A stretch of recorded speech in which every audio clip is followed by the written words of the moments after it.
Hello everyone.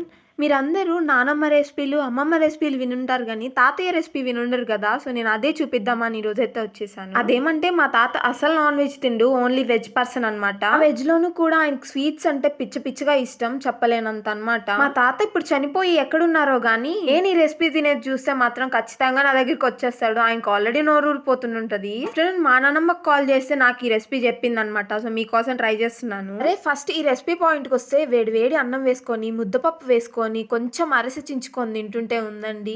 Sorry దాంట్లో కొంచెం నెయ్యి మిస్ అయింది. నెయ్యి యాడ్ చేసుకొని తినండి. అచ్చం పొంగల్ తిన్నట్టే ఉంది నాకైతే. నేను కూడా మా నానమ్మ చెప్పగానే ఫస్ట్ ఏంటి రెసిపీ చీ అన్నాను. నువ్వు చీ అనడం కాదు, ఒకసారి ట్రై చేసి చూడు రెసిపీ అని చెప్పింది. ఇంకా మా నానమ్మ కోసం నేను అప్పటికప్పుడు ముద్దపప్పు చేసుకొని మరీ ట్రై చేశాను. నిజంగా మా తాత టేస్టే వేరండి. అబ్బా సూపర్ ఉంది అసలు. ఇంకా నేను అరిసెలు ఒక్కటే తినాలని మనుబులు అలిగాయనమాట. ఇంకా వాటి కోసం మళ్ళీ పెరుగన్నం వేసుకొని మూవీ చూస్తూ కానిచ్చేసాను. ఈ షార్ట్ కింతే. See on the next short. Bye bye.